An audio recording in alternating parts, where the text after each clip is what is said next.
Well then, hello! I'm your host, Adam Jamel. And I'm Aaron Schroeder. That's right. This is the Quack 12 podcast, the most official, unofficial Oregon Ducks sporting podcast on the web footosphere. And Aaron, we did not play a game of football last week. Which means we reign victorious yet again. We reigned can't stop victorious us, again. Adam. Still you can't undefeated. beat us on a Saturday. And that's what this last Saturday proved. But we didn't lose. Absolutely. On a neutral field, I suppose you can say. Aaron, it was still pretty cool. You know, I'm really doubling down. I'm just really learning that my denial of not being in the Pac-12 anymore will never cease. And, you know, Weird. Pac-12, they're adding schools left and right. I've lost. Yeah, like the Pac-2 is no more. They're almost at the threshold where they're an official I saw there conference. was 6 2 weeks ago. Yeah, they added a bunch of state schools, some states, right, including Boise State. That's probably the biggest get, I'd say. Boise. They're adding some more, like Tulane, possibly a bunch of others. It's making me jealous. Honestly, I miss being it because I hate the Big Ten. I still don't consider myself part of the Big Ten. Brother, I think some of the schools are interesting, but I don't know. We're playing with the big boys now. We're on the big screen, prime time. It's true. I feel like that. Mm-hmm. I mean, we're one natty away from the entire defensive line doing a rap song Christmas commercial. We're also one natty away from never doing an episode of this podcast again. So that's pretty sweet. You know? That's sweet retirement. And then we can start our real podcast. Yeah. That is. The real it's about one. Ducks. That's the actual Ducks. That's right. Yeah, Ducks. It is about Ducks. But Aaron, I find myself like an ex-boyfriend watching all my exes. You know, my Arizona State. Really?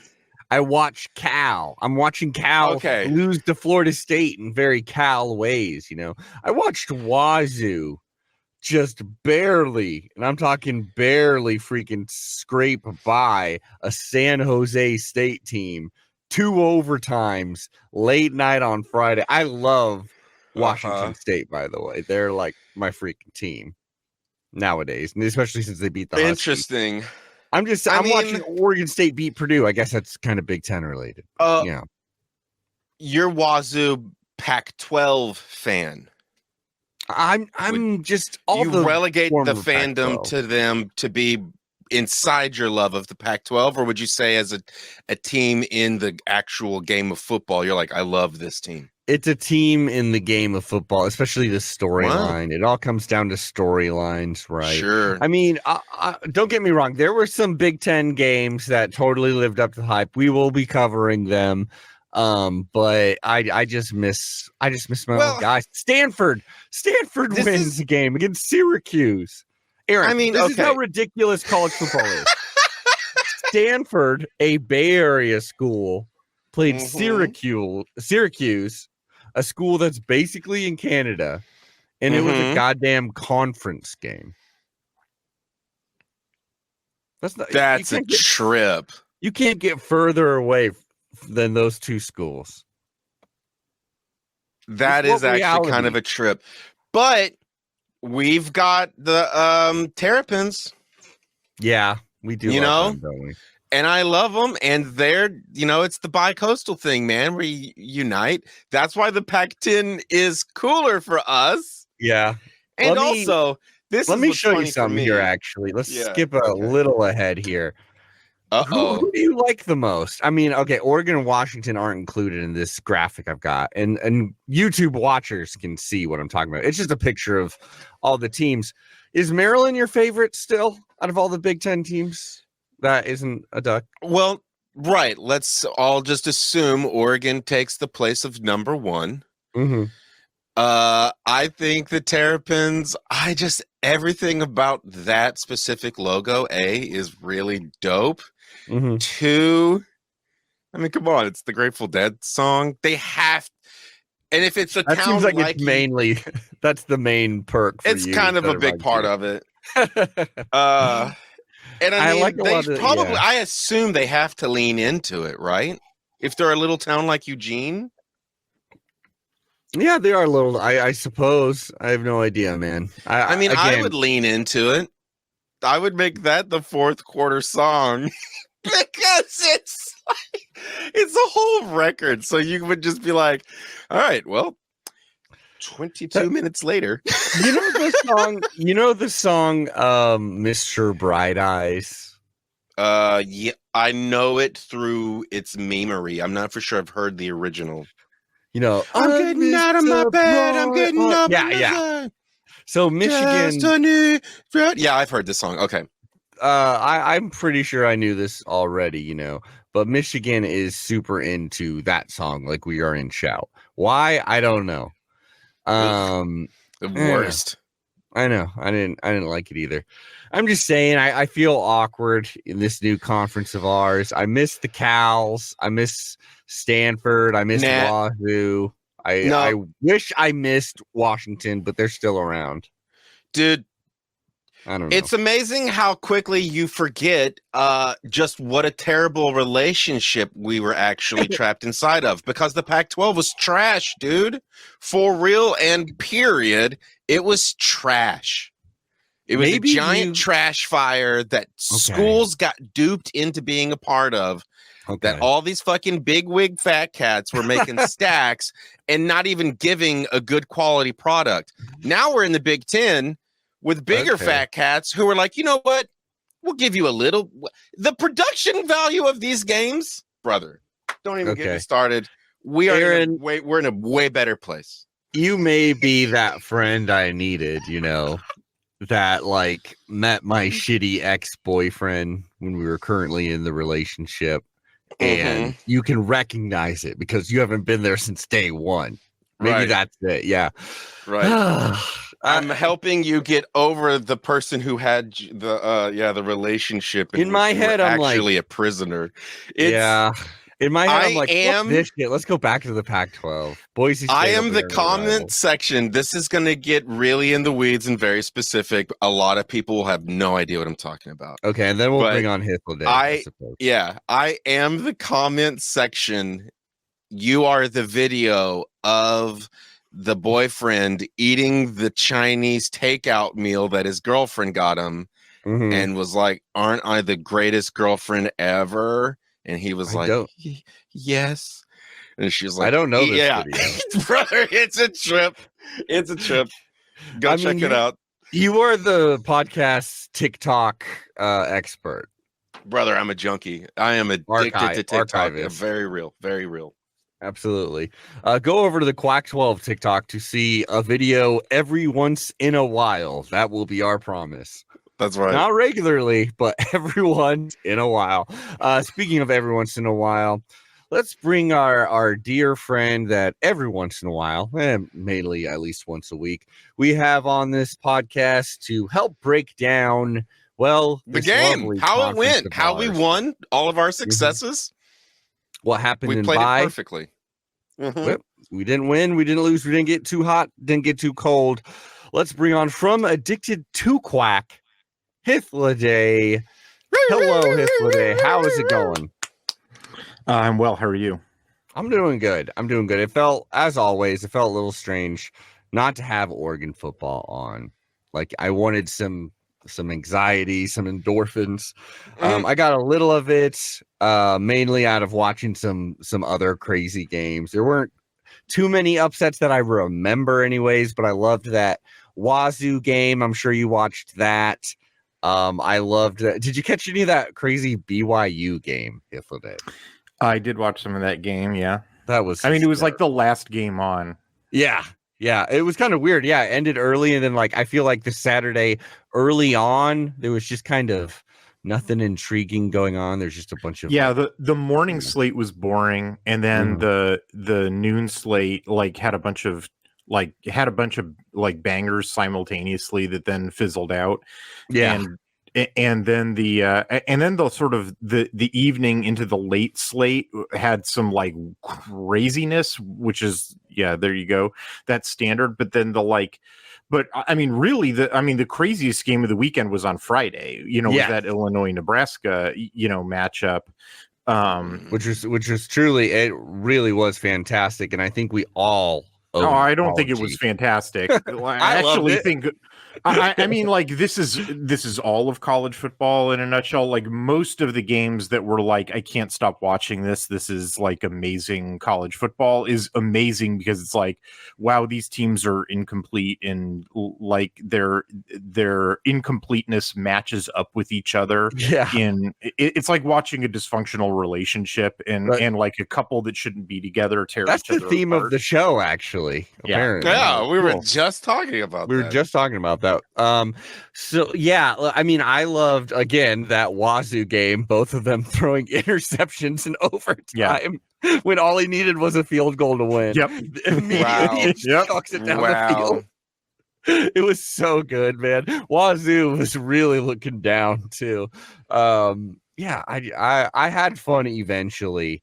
I kind of, and there was like some chaos where it's like, oh, is UCLA gonna do anything? No, not really. We'll get into in other out of conference action, how like TCU was talking a bunch of trash about SMU in the Iron Skillet game and like being on the CW, and then SMU proceeds to lay the smackdown on them. Exactly. Didn't their coach? Yeah. And then both the SMU and the CW get in on making fun of them on Twitter. So I love the CW. CW's also been fun as hell to watch, mainly because I just like that it's just on, on my TV, and I'm not used to seeing it there. I've been rewatching Dawson's Creek. I'm not gonna lie. And I'm down that they broadcast over the air in 1080p 60 fps, actually 5994. But anyway, the unlike ESPN, which is still in the dark ages, 720 290 97, if you get your and they put up their replays in the morning on their website, now the replay is actually not high quality. Hold on. What? The CW is in the football game now? Yeah, man. We've been talking about this for a while, but CW. That was before the game. TCU put up. It was like a parody of the old ESPN. The ESPN ad where they're in the office. But then and then the tagline is supposed to be, it's Saturday, must be ESPN. But then, the tagline is, it's got the horn frog, the mascot, and it's like, it must be the CW because they were on the AC, because the SMU is now in the ACC. The ACC has a deal to put certain games on the CW. Wow, I had no idea. Except, what we learned last year was that the ACC game that's on the CW every week is like a crazy upset game every week. It's like it's must watch, football. Yeah. Well, it happened yet again. So TCU was trying to get one up on their rival, SMU, for being in the ACC and being on a quote unquote bad network. Right. I thought they were just calling them corny. I thought just saying your CW just means you're corny, bro. It was actually, but no, they're literally on CW. The tagline to the ad is that they play the the I Don't Want to Wait song from Dawson's Creek, I think. Yeah. So then SMU beats the hell out of them, and that's awesome. So the SMU gets back on them. TCU has this thing on Twitter where they put up like crazy. Remember those Quiznos ads that were like a crazy meth dream? Yeah, right. Little weird so TCU's been doing those for years. So SMU did an ad that was in the style of that. But it was about being on the CW, so that was fun. And then the CW got in on like the official network. That's awesome. Twitter feed got in on dunking on TCU. Absolutely. Yeah, man. TCU is so boring. TCU's coach, Sonny Dykes, who coached at SMU beforehand, got ejected from the game even. Yeah. And then there's more. There's some more. I think this is a fun time to look around. It's a nice Christian valued coach, seems like. Well, speaking probably very much in line with the school. There's anti-Christian values too. We're talking about Cal, the godless Cal Golden Bears had this whole, the off-season or the off-field stuff was probably a little more exciting than what happened on the field. Everyone knew the game was very ACC. Yeah. Oh yeah, and it's very Cal, like choking it away in that way. It was like in the prediction thread, everybody in the world who wasn't Pac-12 familiar was picking Cal to win, because like 3-0 team versus 0-3 team. And then anybody who was familiar at all with Cal, including all the Cal fans, were like, oh yeah, Florida State is a mortal lock. Cal against a winless team. Oh yeah. Oh, absolutely. And especially it's like, no, but they just got some upsets. Like they're off some upsets. It's like, yeah, this is how it works. This is Cal. Yeah. That's their non-con. Yeah. So Cal, the best part about it, Aaron, was just all online, basically all on Twitter.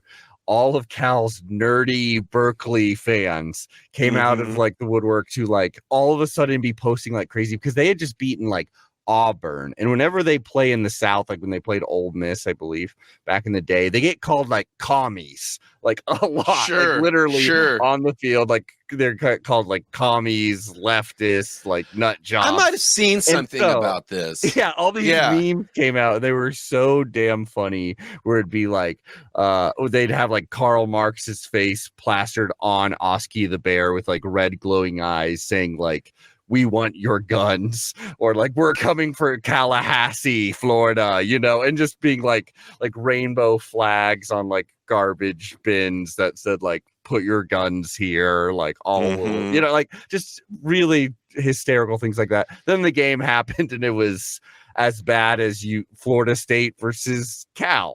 And Cal has a history of being the team that gives the winless team their first win. Like that is what Cal does. So I agree. Anyone who knows Cal football knew that was going to happen. There was some craziness. It was kind of nice. This was a great weekend to have off for Oregon because there's like all three of the Friday games finished as one score games.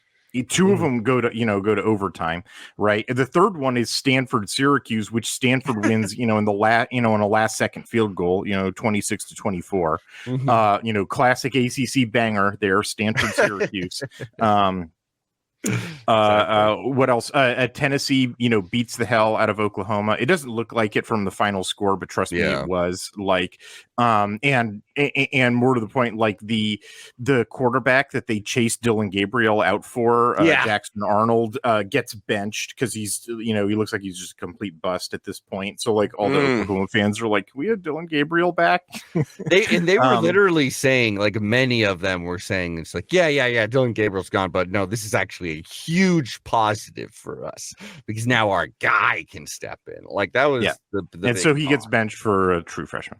Colorado, that Colorado Baylor Colorado. Oh my God, that game against Baylor, where Baylor has like I believe a 99.9% win expectancy, and then Colorado throws they throw a Hail Mary earlier in the game. They don't get it. There's like a missed flag or something on it. Later, they throw a Hail Mary, like literally the last second, and somehow the dude catches it. So now we're in overtime.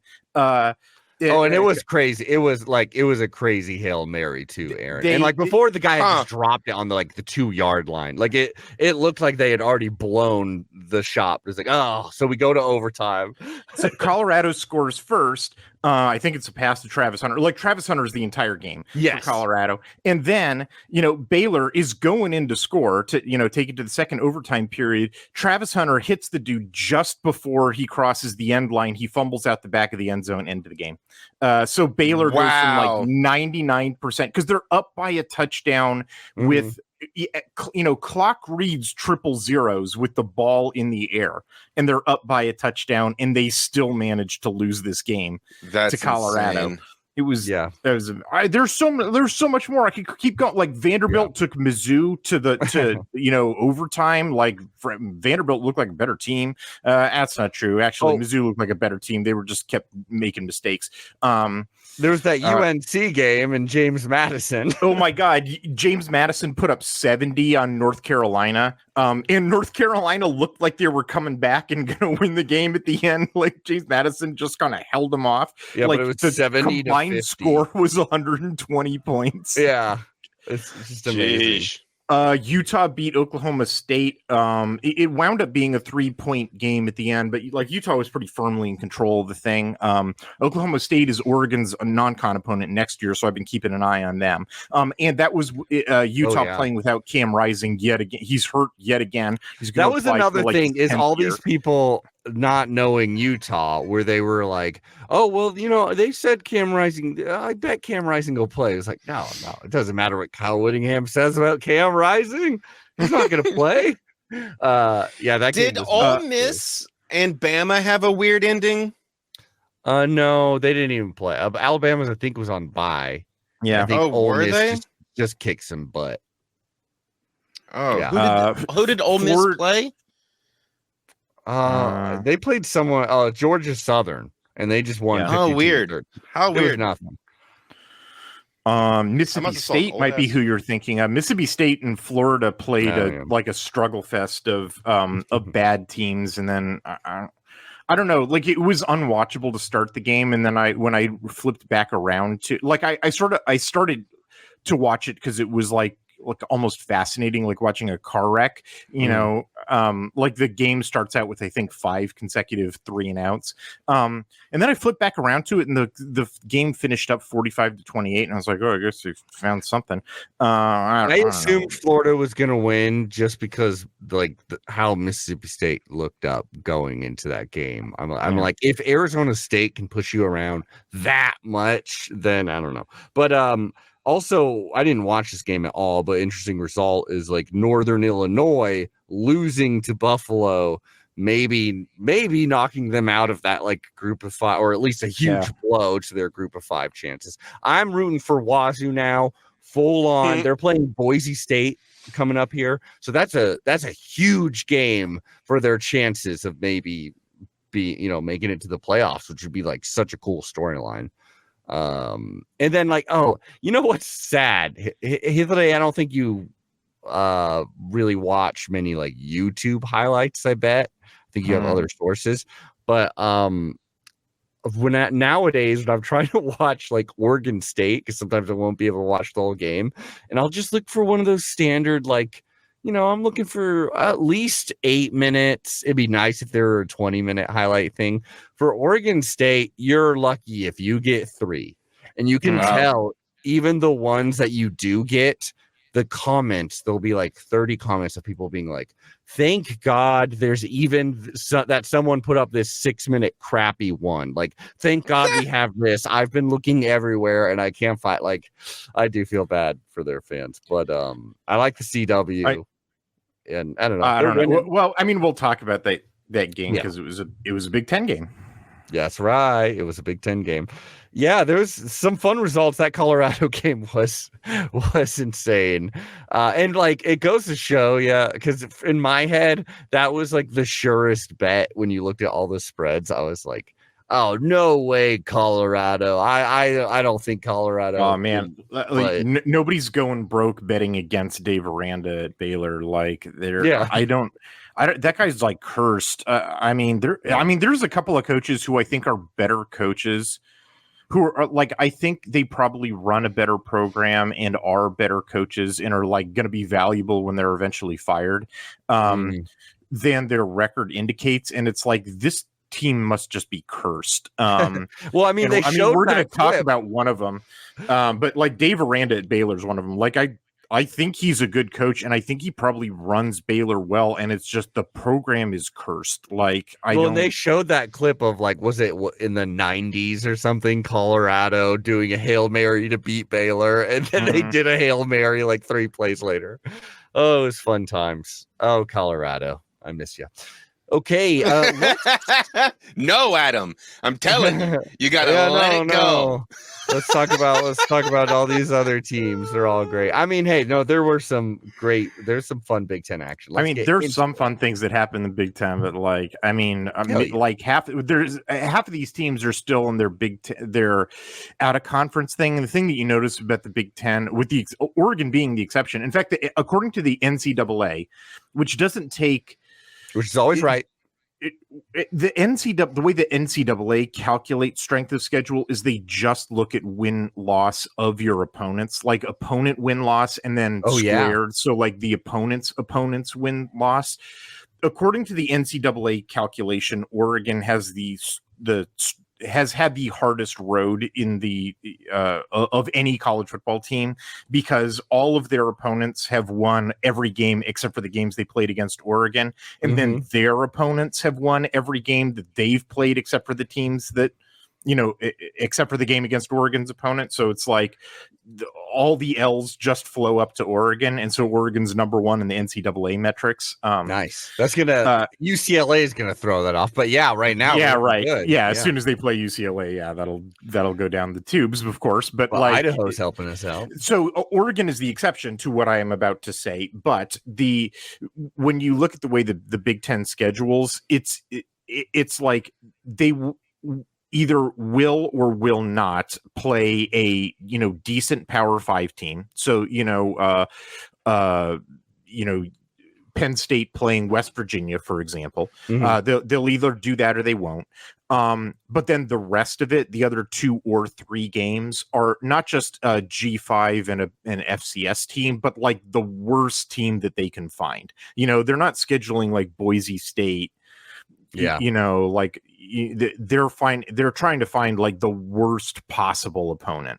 And so like that's what a lot of these teams are in. So it's like Ohio State playing Marshall, Penn State playing Kent State, Maryland playing Villanova, et cetera. So like that's what a lot of the Big Ten is still in right now, and will be until like week 5.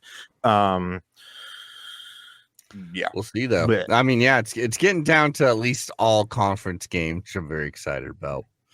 Let's get into this wonderful conference of ours with a new and old segment, a recurring segment, whatever you want to call it, the bottom 11. Bottom 11. That is right. Yeah, the classic part. Now, Oregon, let's tell you how this works, okay? Oregon's always going to be at the very top, basically outside of the 11.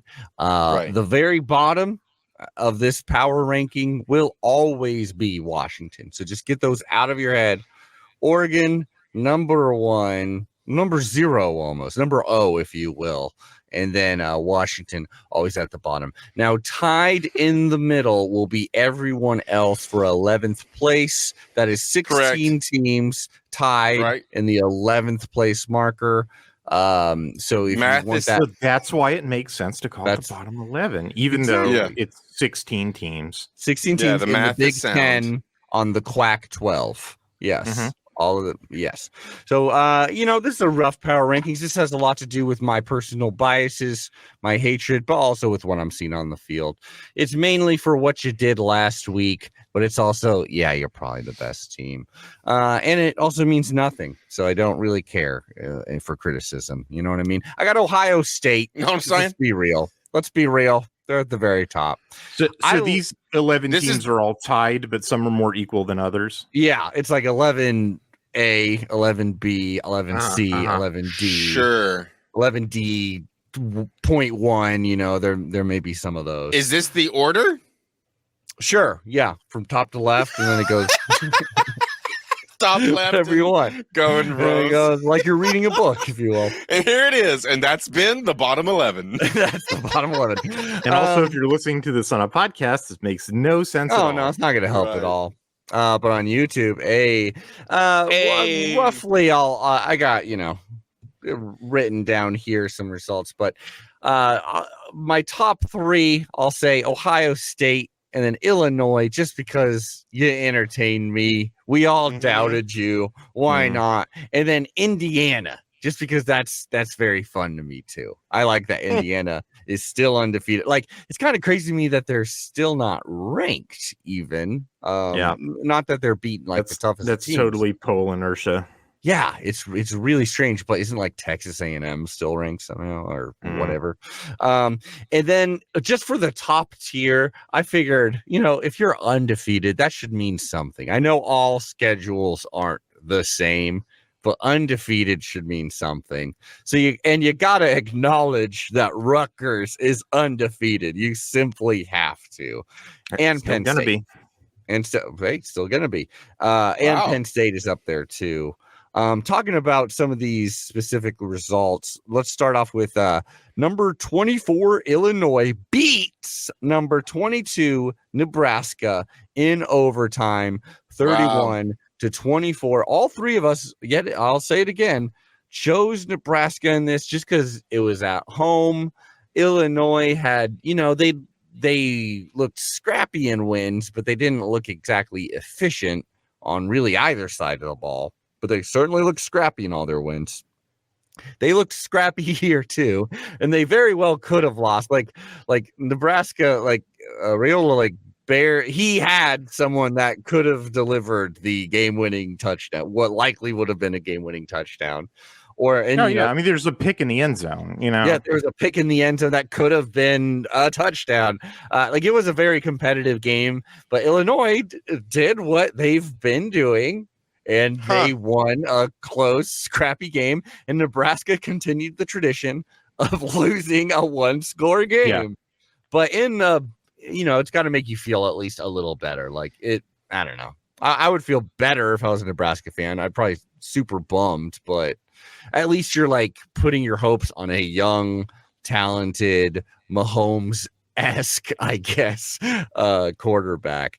You watched this game, Hithley, I imagine. It was a packed Friday. Friday was a great game, a great night for football. Yeah, it was.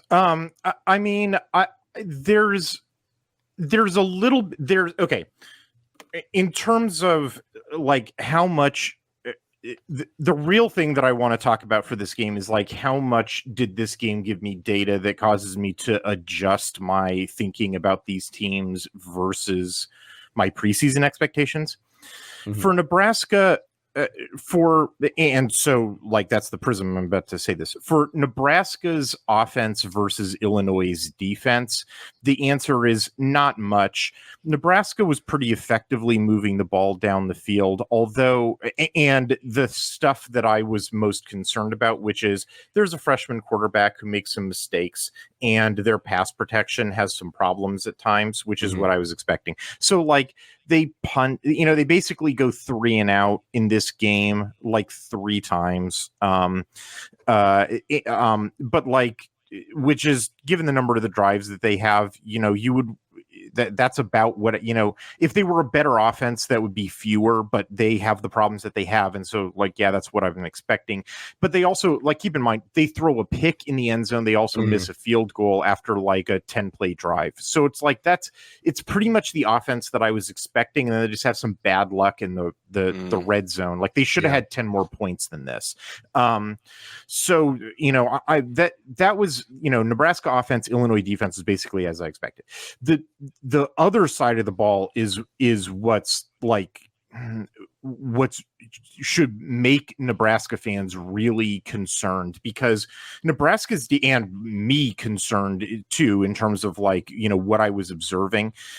because I had been touting Nebraska's defense is one of the real defenses in the Big Ten. Like, remember me talking about how like a number of the defenses in the Big Ten are not real defenses. Mm-hmm. They're just being propped up by bad offenses, especially in the Big Ten West, where Nebraska had been playing in the Big Ten West. The divisions have gone away, like that. The bubble has been burst. But I'm like, Nebraska's one of the ones where like they were like the 16th ranked defense, and they deserved it. They actually had a real secondary.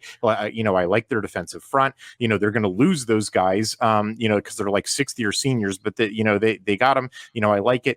And in terms of like containing Illinois' scoring, they basically did an okay job, but they could not stop them from marching the field. Like, I'll try to do this quickly. I'll read the drive chart. Mm-hmm. Illinois goes on a 6-play, 78-yard touchdown drive. They fumble the ball in 2 plays. Next one is 8-play, 62-yard field goal. 9-play, 56-yard, you know, turn the ball over on downs. 9-play, 37 yards. They punt. 11-play, 57-yard touchdown. 9-play, 75-yard touchdown. Another 2-play, you know, fumble. 8-play, 31-yard. And then you know, a 2-play touchdown, or that's overtime. So it's like, you know, I think it's like 6 different drives where, you know, they get 2 score. They only get like 2 scores out of them, but they're sitting on the ball for like a combined something like, I forget what, it's like 63 plays in like 40 minutes, you know, where like Nebraska can't get off the field. Like they can't, you know, get the third down stop, which is like, that's what they were really good at over the 3 years that I was charting them. And you know, like Nebraska fans should be worried that their defense is not actually for real. And I should be worried that I, you know, wasn't actually, you know, like my whole deal is like, I should be able to see through a fake defense. And I'm worried that like I wasn't, that this is a fake defense and I wasn't able to see it. Like, frankly, I watched that entire game, like gut rumbling, like this looked like a fake defense. You know what I mean? Maybe he got corn pilled. Yes, corn pilled. I get it. That's what, like, I'm seriously like, you know, everybody wants to meme on Matt Rule for you know, and Nebraska for like losing yet another 1-score game, but like that's what like really. And here's the other thing: Illinois. I'm not buying Illinois. You know, like, yeah, good for them, 4-0. You know, like, but this bubble's fun. Come on, it's yeah, fun. I know. I'm just saying the bubble's gonna burst. Like, I'm not betting on them going forward. Like, this game doesn't really change my. I know next week. Well, I mean, we're coming up with it, but like even this week, they're getting another challenge. But if they like, win, if you look at Altmaier's passer ratings, air yards per attempt, he's still the quarterback that I think he was, which is just like he's barely pushing the ball down the field. It's just efficiency stuff. They're just barely pushing the ball far enough to keep the chains, you know, moving. The problem is all Nebraska's defense, and the thing to you know, if you're gonna buy versus sell stock on anybody for, you know, in the outcome of this game, it's perhaps you need to sell stock in Nebraska's defense as a for real, you know, get you off the field, you know, thing. And like, people have been, you know, picking Nebraska as maybe a top 5 team in the Big Ten because, you know, hey, they got a 5-star quarterback who's looking like the real deal on top of a real deal defense. Well, if they don't have a real deal defense and that can't, you know, buoy the freshmen making freshman mistakes, like this thing could collapse, like just, you know, really collapse. Like they were sort of building themselves around having a defense that freshman could rely on. I know I've been talking for a long time, but it's like this is the big game. This potentially like upsets, you know, the power structure where this, you know, team goes from being like a top 5 team to the bottom 5 team. This is like Thanos getting like the last stone, Aaron. I know you're a big Marvel guy, so. Well, he is technically, or sorry, you said Thanos, and so I went to he, but. You know, Ithilday, we should remember they are actually in the bottom 5 because they are in the bottom because they're in 11th place. 11, so they're like their penultimate spot. They're at the They're pretty down there, yeah. But because they are tied still. The other game, let's hop over to some other fun games, which is actually this mid-tier, that's a good name for this tier, actually, because I'm talking about, well, USC and Michigan. USC goes to the Big House, and Hithilday, please correct me if I'm wrong here, because I kept watching this game and I was thinking like, this feels like on our worst day, like if we really regress back to like week 1, Oregon versus Idaho offensive line, this could be like our nightmare situation. This is what we would look like losing to Michigan this season, is how USC looked losing to Michigan, because it was just their offensive line was just Swiss cheese, and it gave Miller Moss like no damn time, and it made like any kind of like actual completions that he was able to do, it felt like magic, like the most basic of completions. It felt like it was amazing he was able to get that off in time. And it's not necessarily because I think Michigan has like the greatest D-line, but they clearly got at least a good D-line at home on this day. And it was just causing his life hell. And then they got just barely enough runs off, big runs, big plays. I mean, basically, Michigan's entire offensive production is 3 long runs. Yeah. I mean, I'm not kidding about that. And some like, reps, it's not like usually like when people say something like that, it's sort of a reductive thing. Like, I'm not kidding. They have like, it's something like 80% of all of their production comes on 3 plays, and they're 3 touchdown runs where USC's, defense, and I don't really think that USC's defense, played a fantastic game. It's just like, that's how trash. We're Michigan's offense is. It's like, but I mean, like, they're out of position on the first one. Michigan actually just on the second one, they just actually block it really well, and the safety takes a bad angle. And then the third one, it's what's his name, the UCLA transfer, like has Mullings like wrapped up, and then he like slides off him like he's covered in oil, and then he just like runs the rest of the way, and it was just hilarious. Aaron, they won this game with the quarterback Alex Orji, which is a great last name. He threw for 32 yards, 7 of 12, 32 yards. They won the game just by running through USC. Well, not even running through their ass like effectively. It's like through 3 big run plays and just destroying their USC's offense. Like, I mean, honestly, I think if they play any other defense, they lose this game. I think they're. I mean, look, I don't love talking about this, but like the officiating was pretty one-sided in Michigan's favor. I agree. I mean, there were so many face masks. They were even talking about it on the broadcast of like, and like where they're spotting the ball. I mean, it's other states. It's not just like what penalties they are and are not calling. It's like where they're spotting the ball. I wonder why they're doing that. I hate to even suggest that, because usually Michigan's like a really clean team. I don't think you need to believe in conspiracies. It's simply the fact of it. Like there's plays that like all you need to do is flip a couple of those decisions. Like I'm just saying the fact of like if you just view those as coin flips. Right. If you view each officiating decision as a coin flip, you would expect, 50% to go one team's favor and 50% to go the other team's favor. Instead, it was a game in which like 80% of them went in Michigan's favor. And so if you play this game, 100 times, you would expect the coin flips, to balance out. And so, USC probably wins this game right. And then just imagine those coin flips are now big duffel bags full of money, and each one of those goes to the ref now. Well, that's also. And then the third thing is that it took. This is the I frankly I think the real takeaway is that it took Lincoln Riley until the third quarter to get his head out his butt in terms of what the play calling should his game plan. His offensive game plan in this game was trash. It was, I don't know what he was like. He was attempting to do the RPO offense with a quarterback who can't do it. And then he abandoned and tried to do a run offense into the teeth of a defense. That was the one good thing about Michigan. And it took him until the third quarter to be like, well, maybe I should go to a quick pass game to exploit the fact that they don't have Sainristil anymore. And like suddenly they're They score a touchdown, you know, like in the second half, then they throw alive. a pick six. Then they throw a pick six. Then they get a fumble. Then they give up a fumble. So it's like, that's, holding stuff up.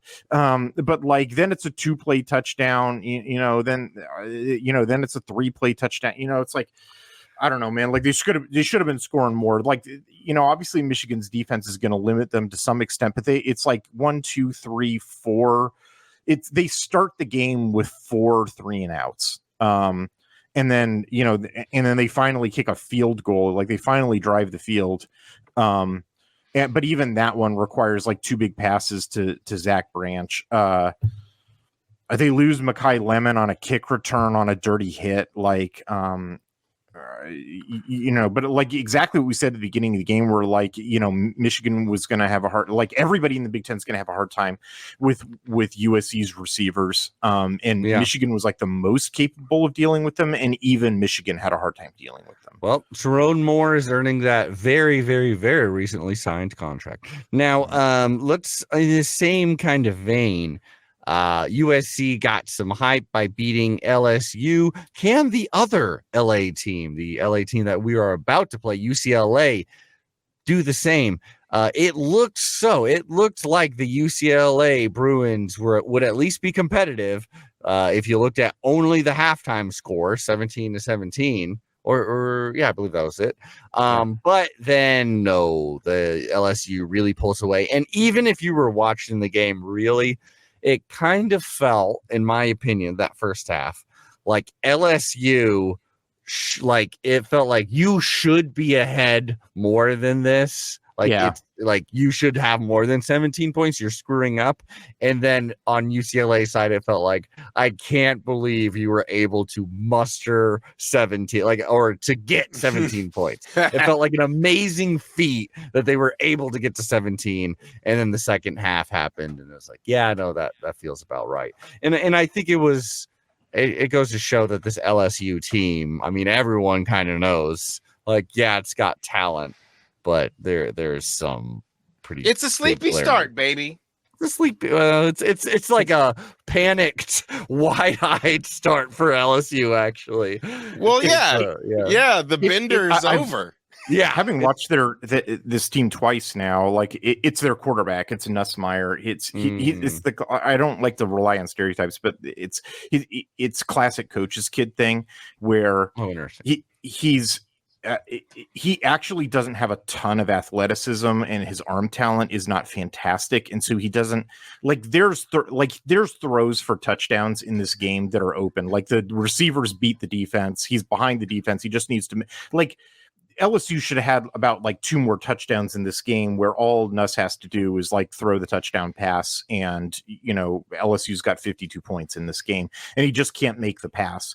On the other hand, what he is a coach's kid, and he's really canny, and so UCLA multiple times switches up the defense, whatever LSU marched the field with on the last drive. UCLA changes up their defensive structure to adapt to that, and then Nuss changes what kind of passes he throws to then exploit that new defensive structure.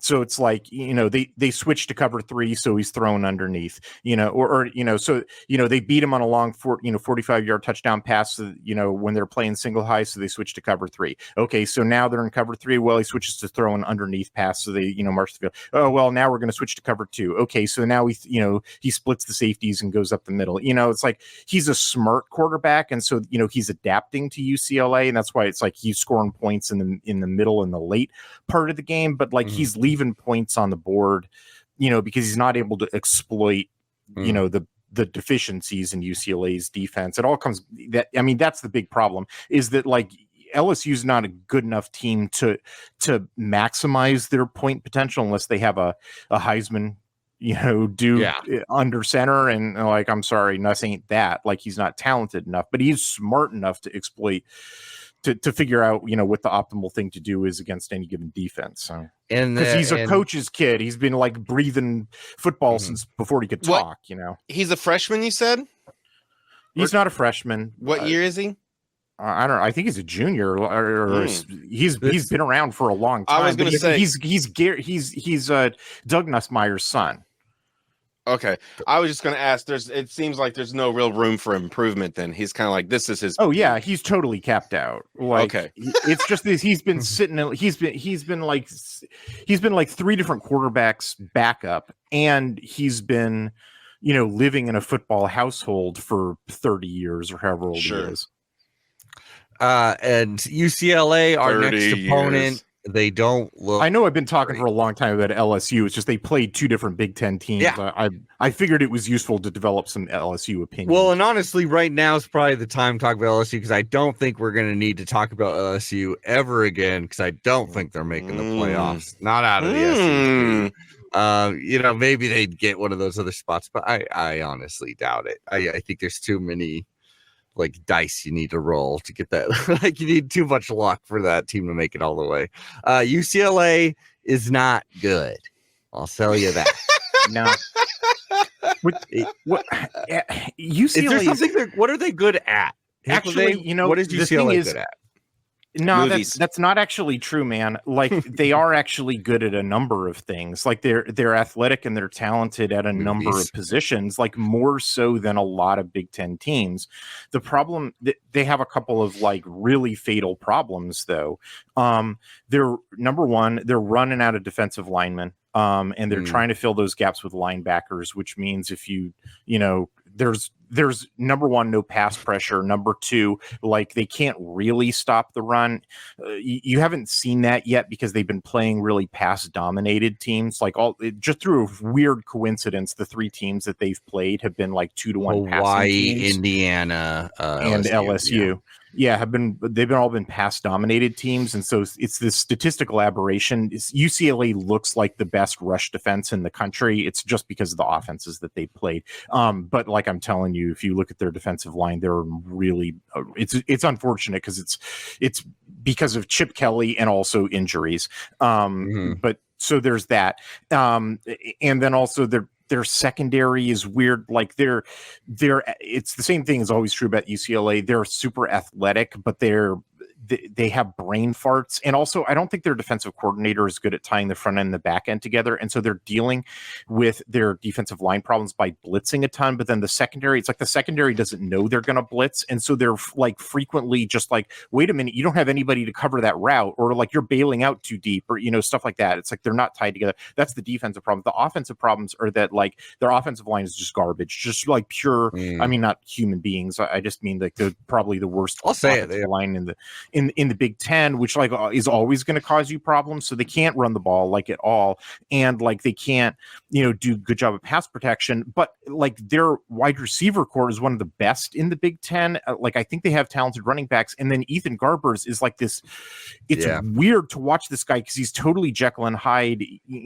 I think he is actually a talented quarterback, and he will improvise some plays that are it's like watching Cam Ward at Wazoo, not the Miami version of Cam Ward, which is somehow turned into a good quarterback. But I mean, if he tries to play in the pocket, this is going to be terrible because the offensive line will get him killed, but then he'll run around and make a play and you're oh, okay.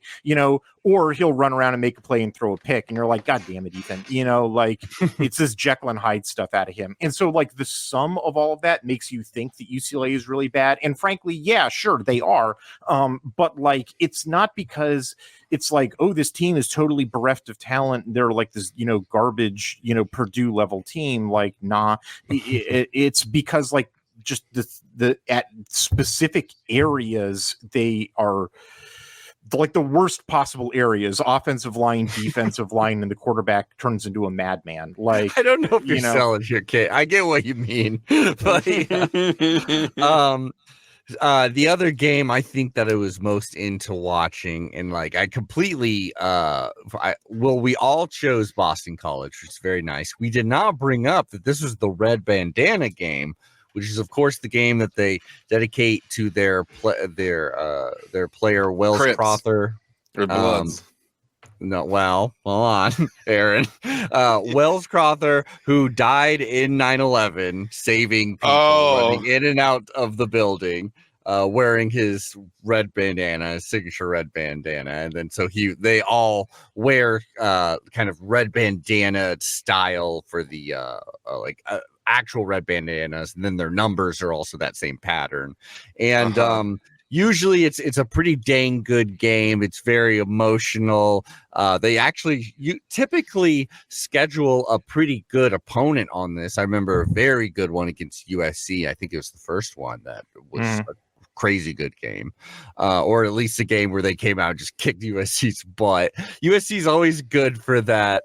Like, well, they're not a very good team, but everybody knows USC, so you should schedule them for some kind of, if you have a memorial game or something, that's a really good team to schedule, because if you beat them, it'll look better than it actually is.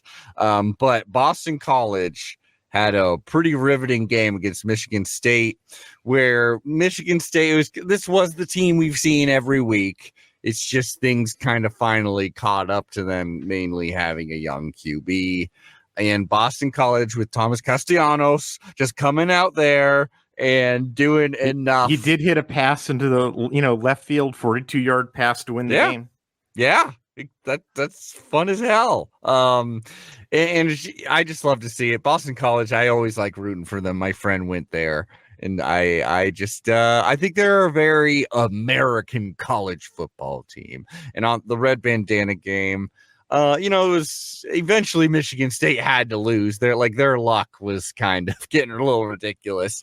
And it's probably going to be good for them. But any thoughts on this game here today? There's only so many more. You put it as just it was a game that was actually pretty similar, almost identical to the Maryland game, where it was like, on a per play basis, like the other team is just grinding them out, because Michigan State's not, very good. And then Childs will hit a big pass, and it's like the only thing that's keeping him in the game. Until Childs, does something boneheaded, and then it's like, kind of like I was saying with Garber, is like this Jekyll and Hyde thing, except for different reasons. With Garber's because his offensive line, lets him down. Childs doesn't really have that problem. Well, his offensive line's not very good either. It's more like he's got the biggest arm in the Big Ten. It's huge. That dude was born to throw 70-yard passes. And he loves doing it. He loves taking these 70-yard shots, and so they're never really out of the game. The problem is, half of them land in the opponent's hands or want to, and so that's it's literally the end of the game. It's literally the game loser is and all the Michigan State fans are just like, hey, no, and, if you're a Michigan State fan, I think the goal is still very clearly, if we get to a bowl game, this is a huge freaking win in our first year. We're ahead of schedule. It would have been a lot easier if you got this win, but I loved that Boston College one. Hell yeah, go Eagles. So a couple of games that I certainly have nothing to say, because I watched a second of any of these games, but 49-14 Ohio State, number 3 Ohio State destroys Marshall. 56-0 Penn State destroys Kent State. The Ohio State Marshall one is a little interesting because it started out with Marshall looking pretty feisty. That's true. On their opening drive. It was kind of a bullshit call, I remember, actually. Yeah, there's a couple where the officiating goes Ohio State's way on both. There was like a punt that Ohio State muffs a punt that then gets called back on a pretty questionable illegal formation call. There's a couple spots where Marshall pretty clearly converted the and then they're like, no, you didn't, and they spot it like a yard back, and there's a couple more like that, ultimately, reality sort of asserts themselves, and Marshall shoots themselves in the foot. But Ohio State didn't look great, to start it out like that. Marshall was actually doing a decent job moving the ball, and Ohio State was getting stopped, and so It was interesting to watch the first half, anyway. Compared to the 49-14 score, like that completely erases that if you don't watch it. But I do remember that first half was actually closer. Yeah. And then, but that's it. But Penn State, like I always say, holding someone to 0 doesn't matter who is impressive. 56-0. I didn't watch any of that game. Excited to watch Penn State play their next game. I'll tell you that much. And then we had like Indiana 52-14. I love my Hoosiers. Didn't watch any of that.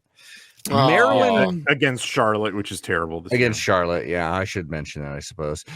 Maryland Villanova. I didn't watch any of this either, but this is 38-20 Villanova. This is not you'd want to score a little more than that, but I love that Maryland Twin football, so that's good. And this was a game that was 24-0 at halftime for Maryland. Like this was it was all. I mean, you're right that Maryland probably should have slammed the door, closed a little more. But basically, it came down to it's an FCS team, but basically it comes down to Villanova goes on. They get the ball to start the second half. They go on a drive and they turn the ball over on downs. Maryland then, in what is effectively it's garbage time, but they then on their first pass throw a pick. So Villanova's set up for to score, and then they can't. They only get a field goal out of a short field,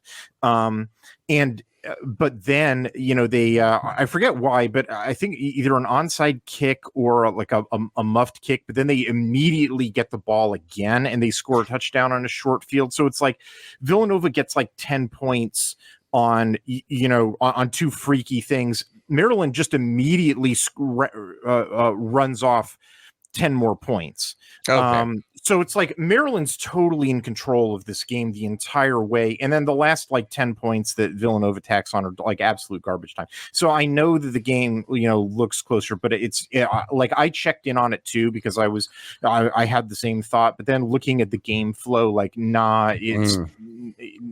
doesn't mean anything. It's just it's one of those games that looks like that, but it's freaky events at the very beginning of the third quarter that have no meaning. I get you. Opposite of that, I would say, would be the Iowa-Minnesota game, which maybe look like you would assume Iowa was like completely dominant from second one.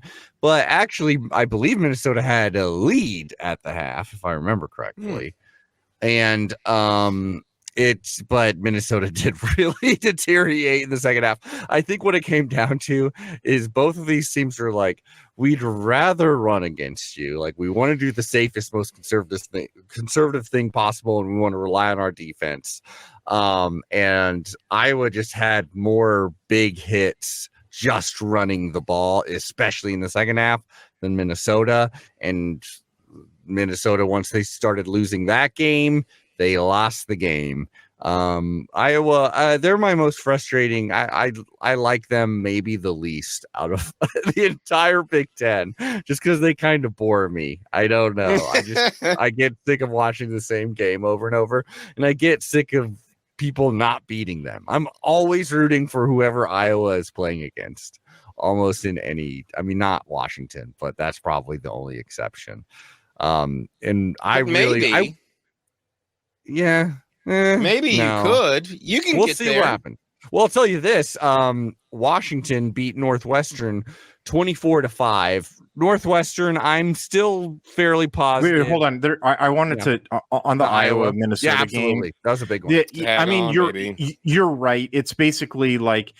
The first half it's just the entire game is just gross. Like, you're right, the Minnesota was leading. They got 2 touchdowns to Iowa's 1 in the first half, but it's still a gross. I mean, I think there's 12 combined punts in the first half, and there's a pick in there, and it's just. Minnesota gets 2 touchdown drives to Iowa's 1, and Iowa's 1 comes off of a short field. So like Iowa's offense looked like complete trash in the first half, and Minnesota's offense looked better. And I was sitting there sweating your pick. And then the second half. But then in the second half, it completely reversed because they found they kind of like switched running backs. And they went with Iowa went with Caleb Johnson. And I don't know, I hadn't really thought much about Caleb Johnson, but like he good in the second half. They rattle off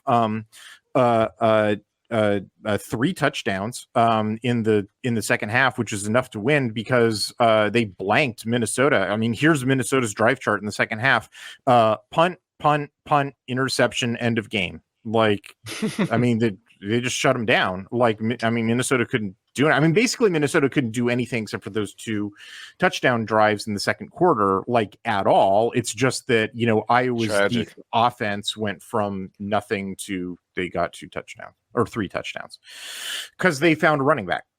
Yeah. So I don't know. He'll probably get hurt due to the angry Iowa running back hating God.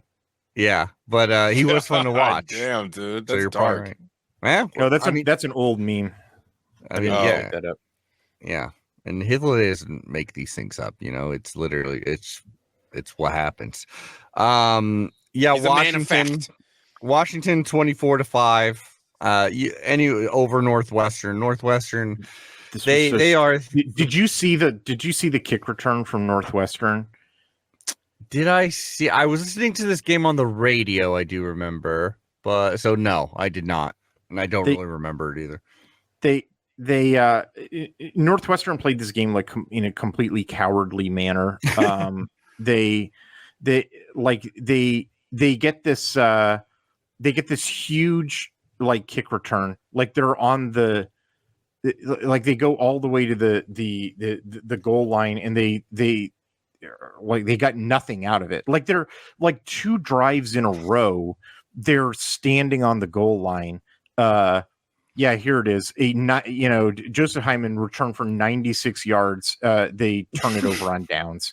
Wow. They against Washington. Yeah, they then cross the 50, throw an interception. They then and the drive prior due to a Washington fumble. They have a short field. All they get is a field goal out of it. Where they drive the ball to the they get the ball on a fumble. They drive the ball to the Washington 1-yard line. It's 3rd and goal at the 1. They get stuffed and they kick a field goal. They're down 17-2 in the third quarter, and they kick a field goal, right? So then they give up a touchdown. That's when they get a 96-yard return. They go for it on 4th down. They get stuffed. So it's like, you kidding me? And then the next drive they throw an interception, and it's just like, this is tragedy. It is. I mean, it's like I don't really think that Washington looked fantastic in this game, or anything. Well, they're from. I mean, they wound up like, what is this? 1, 2, 3. Like a whole bunch of punts. Like fumbles, interception, they're at home and they only scored 24 against. Everybody was slipping around like crazy on Washington's ice rink. Like, I mean, I had 2 different people contact me via DMs that were like, "Oh my God, why did you tell me about Washington's ice rink? Now that I've seen it, I can't unsee it because notice it's maybe not the ball carrier, but it's like somebody away from the play. But you'll notice people like slipping and falling down." What day was their game on? Play. Saturday, September 21st. Like on every play, you will notice somebody losing their. Nope, they play on an ice rink. Oh, like on every play, you will notice at least one of the 22 players or one of the referees go whoop. And I'll say this, Aaron. Yeah, you see long shadows on the field. It's possible those long shadows would have like some condensation in it. Maybe who knows. But that's why I have them ranked at the very bottom of our bottom 11, Washington, right below Northwestern, which, yes, they did beat. But I just think if we're being fair and honest, that Washington deserves that bottom spot. And then really on the bottom, to my bottom 5 here would be well above Washington, would be Minnesota, Wisconsin, which maybe deserves a little, who knows. Bruins, Purdue, which we can talk about. Purdue. Oh my God. They in fact did lose to the Oregon State Beavers in a pretty embarrassing fashion. Oregon State had their way. I watched some of this game, but I was watching something else. I wouldn't characterize it as Oregon State having their way. What would you say about this one? I mean, I know what the final score says, but like, this was oh my god, this game was infuriating to watch. Like, largely because Graham Harrell, the Purdue offensive coordinator, like that Graham Harrell, the air raid coordinator or the air raid quarterback under Mike Leach at Texas Tech. One of the one with, I believe, the highest passer rating for 2 straight years that Mike Leach ever had. The offensive coordinator, for USC, who's like the best one that they ever had under Clay Helton. That's saying much, I know, but like, throws the ball a million times, threw the ball a million times last year at Purdue, threw the ball a million times the first couple of games that, just tries to throw all of that out. Like, I have no way of predicting this, and it goes for like an entirely like run based strategy in this game. Like, I know it.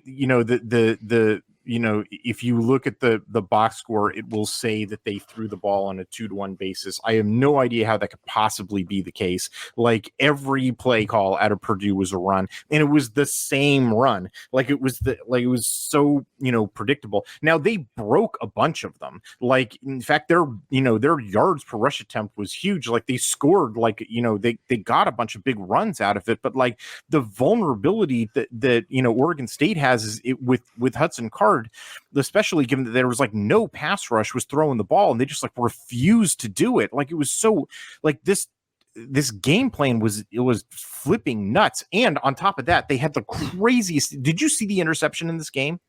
I didn't. Oh my God. So he goes to throw a screen pass. It somehow bounces off of the running back's foot and magically lands in the defensive end's hands. I did, and he just walks into the end zone for it. Wow! I had to watch it like 2 or 3 times to even realize what the hell happened. Like, yeah, that was a crazy one. So then, like, and then the rest of the game is sort of as you expect. Purdue couldn't stop, Oregon State's just efficiency run game, but like, their stats are normal. They run for like about. They run for about 6 yards a carry, which is what I was expecting. They only throw the ball for about 6 yards a pass. They convert half their third downs. Like, it's not. Oregon State's offensive production is nothing special. It's just like Purdue needs to score more points in this game. They only convert 2 of their 9 third downs because they're not throwing the ball. Like, they just like. That was the problem, is that like they would get these explosive runs, but then they couldn't get efficiency runs because it's like, well, I know what's going to happen here. They're just going to try the exact same run play and they would stop them. And I was just like, this is the stupidest game plan. Like, it wasn't a problem if you chose Oregon State like Aaron and I did last week. I felt like this was like a really bad beat because, like, how the hell was I supposed to know that Graham Harrell was going to lose his mind? Like, and then we saved the best for last here. This is, of course, a game yet again I did not watch a single second of because I was watching some other thing. But Rutgers, we gotta give them the spot of honor. They are on the top tier here. Rutgers beats Virginia Tech 26-23. Still undefeated Rutgers, and we'll talk about they have a huge game coming up this next week. We're all rooting for them. The dream of a 10-win Rutgers is still out there, though. Probably not going to happen. Rutgers did their damnedest to try to lose this game. Yeah, it looked like Virginia Tech lose. Put up 16 points in the fourth frame. Any thoughts on Rutgers? Are they going all the way, or are we going to see them in the Big Ten championship game? I mean, this was the game that I thought they had the highest probability of losing, and they failed to lose it. So there we go. All right, so there you have it. That was the results. Now we're getting into. I mean, every once in a while, what are the results? These are the results of all the games that happened last week. Is what I'm saying. Oh, I thought you had the numbers up. I did. Well, pretty soon we'll get up there. Okay, I want to see these numbers. Yeah. Don't worry. But yeah, so we're getting to the point though where we're actually going to have only conference games. There'll be the random like Notre Dame thrown in there and stuff like that. But yeah, we're gonna a lot fewer games to pick from, so it's going to get even more intense, especially when we get into the pick that The picks. That is right. It's time to pick the big bottom. We've got this week's slate of Big Ten games. We're going to make our picks, and then I will show y'all the results of last week. That's right. I'm waiting till the very last minute here. Oh, man, because I'm like, I'm getting edged. Oh, I know. Hardcore, bro. I'm like, give me these numbers. Oh, I can feel it, Aaron. I can feel your energy, and I love it. Okay. Rutgers versus Washington. Oh, boy. This is a pretty Aaron, as always, I'm going to let you choose. I'll tell you this, though. So, it's, on paper, actually, this should be pretty good challenge. It's versus Washington. I don't think so. Washington's got to go all the way over to Rutgers. Rutgers is just historically known as kind of a laughing stock team. Like, they're just known as a team that's like, oh, they're so bad, to lose to Rutgers is bad. We're hoping that's not the case, but yeah. So what do you think? Well, you may remember, I'm fairly certain early on in the show, Hithliday said he was surprised that they got 4 in a row because they're 4-0. I think they're 3-0. I think they got a bye week. I'd have to look at it, but I think they're 3-0. But he said they're going to win their next game as well. And if that's this game, I'm going with Rutgers because Hithliday said it earlier that they were going to win next week. Well, Aaron, I'm pretty sure he was talking about Rutgers. It's a good matchup, honestly. And if they want to get to 10 wins, this is probably a win they need to get, especially at home. Washington definitely looks like a team that's ready to lose to someone. You just got to be competent. And if you're competent, you can probably beat Washington. Got it. Especially because, against Wazoo, they had like freaking 10 penalties. They looked pretty sloppy there in a big game. That was even in Seattle. If they lose, maybe that, them traveling on the road for their first actual road game. I can imagine Washington losing. I think that both of you are gonna want Washington to lose so bad that you're gonna choose Rutgers. I'm gonna zig here. I'm gonna go with Washington barely beating Rutgers and looking hideous doing it, but being able to pull off the upset. So unfortunately, yes, I am choosing the Washington Huskies. The Sun Dodgers. Hithliday, who do you got in this one? I got Rutgers. Rutgers. Okay. I mean, I hope you guys are right. I hope you're right.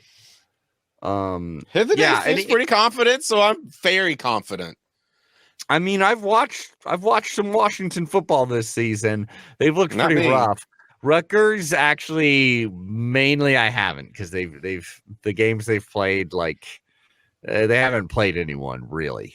Virginia Tech was the team they've played so far, and I didn't watch any of that one. So. Yeah. Okay. I mean, for me, it's basically like these teams are very, when you throw at last year's stats, which advanced stats are not doing properly for Washington. When you just look at this year's production, they're very evenly, but Rutgers played away from home and Washington has really only played games in Seattle. Washington has looked shaky and Rutgers frankly, Rutgers has also looked, kind of shaky against Virginia they almost Tech. Lost to Virginia Tech. Yeah, basically it took Virginia Tech, throwing an interception at the end of the game to avoid, that loss. But Rutgers, did that one in Blacksburg, Rutgers won a game on the road, basically just Rutgers looks like a little stronger of a team. And they're playing this one in Piscataway, and this is the first time Washington's ever going to have to leave. And I mean, I'm sort of thinking that Piscataway is going to be the new desert. Nice. I love that.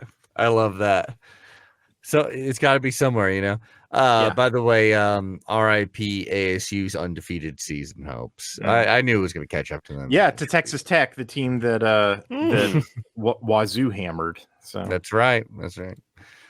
Number 12, Michigan versus Minnesota. Michigan coming off that huge USC win.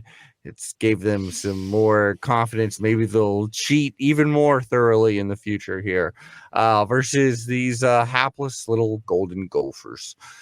Who do you got, Aaron? Obviously, number 12, the ranked team is favored. Yeah, I feel like I have to agree with that. Michigan. I hate it, but I think you're right, and I think they're going to win basically the same way Iowa won. Like, kind of pull away at the end with some big runs. This would be like my favorite possible upset this week is if Minnesota beat Michigan. I would be so happy. I am starting to really not like Michigan, quite frankly. I don't know why. Probably because they cheat. I don't like them for any particular reason at all. I just have to pick them because it seems like the smart pick. They are. They're classic they're as classic college football as you could get. I do like that. Like Michigan, sure, okay. Big house. But yeah, I don't know. Do you got Minnesota getting the upset here, Hitler? No. Yeah. No, I don't. No one does. For obvious reasons too. I feel it's just they're a bad team and they're on the road against a team that does enough well. Well, there's nothing that Minnesota does that like matches up well. No. And you literally saw them kind of play the same game that they will be playing again. Like I think it'll be pretty similar. It's also like Minnesota's won this game, I think, like 3 times since 1978. Oof. It's like they never win this game, you know? That is hellish. That is a terrible existence. Oh, I almost skipped past Indiana versus Maryland. I could just stop right now because I know where Aaron's going right now. He loves those Terps, but Indiana undefeated right now. And best season they've had, the best start of the season they've had in many, many, many years, I would say. With wins over UCLA and dominating wins over everybody they've played. Mm-hmm. I can't do it. I can't go against them. I have to go. I have to hit it. I have to hit them Terps extra hard. I'm going Terps. Hitting the Terps. You think it's going to be a wake up call for the Hoosiers? Okay. On the other hand, I suspect severe injury. Oh God! What a prediction! That's gonna be terrible. I hope you're not right, but if I you're hope right, I'm wrong.